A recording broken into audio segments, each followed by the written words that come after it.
Yan, good morning po mga bro at sis, no? Lalong-lalo na sa ating mga founders at mga supremo. Yan. Yung isang post natin tungkol sa 19 years old. So, ito po siya. Ano ba? Ito po siya. So, bahala na po kayo mga bro at sis, no? Mga founders kung ano ang pwede nating ikomento, no? So, may kanya-kanya po tayong CBL, may kanya-kanya po tayong paniniwala. Kaya diyan na lang po natin iwan ang respeto. Yan. Galing kay Founder Mark. Good morning. Bisa po sa lahat ng nakakataas. Para sa akin, ako ay isang 19 years old. Ang ranggo ko ay founder. At sa tuwing magkakamayan kami, minsan ang iba ay nagmamano sa akin bilang pagrespeto kahit mas matanda sila. So tama naman yun.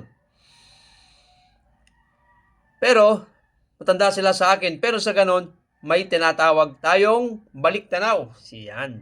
Kung saan mas mataas ranggo ko, ngunit nakakatanda siya, paraan ng baliktanaw. Dito may papakita ang pantay-pantay, walang mataas, walang mababa, sa pamamagitan ng magmamano siya sa akin at magmamano ako sa kanya. O tawagin nating baliktanaw.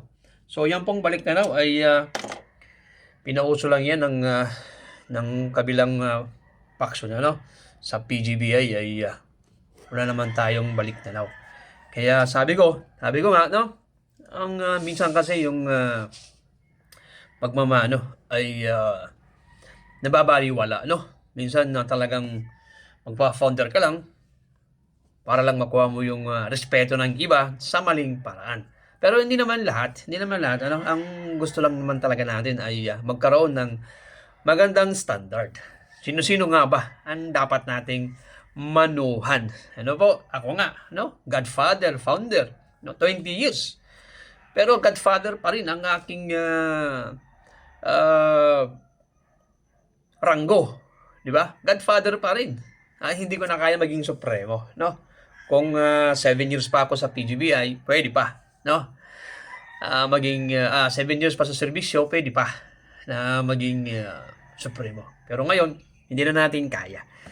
So, balik tayo sa pagiging founder ng ating isang si Founder Mark, no? So, sa kanilang hanay ay pwede naman yun. So, wala po tayong magagawa dyan, mga bro at sis. Malay mo, talagang magaling si Founder Mark, kaya ginawa siyang founder ng kanilang hanay.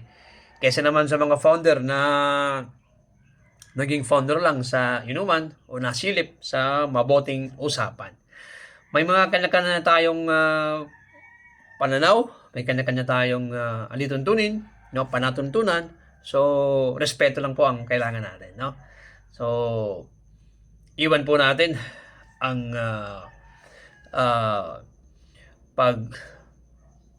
pagrespeto. Pagrespeto po sa ating mga founders kasi kahit pa paano ay meron naman mga standard na sinusunod ang ating mga lahat ng hanay ng ating guardians. Yun nga lang, yung ibang hanay ay talagang mahigpit. Yung ibang hanay ay talagang siksik, no? Sa mga requirements, sa mga eligibilities, kumbaga. So, respeto lang sa bawat isa. Ang mahalaga ay tayo ay nagkakaisa tungo sa mabuting adhikain na mapabuti ang ating bayan, no? Para magkaroon tayo ng magandang contribution sa ating bayan at kapatiran na rin. So, sa lahat ng founders, mabuhay po kayong lahat.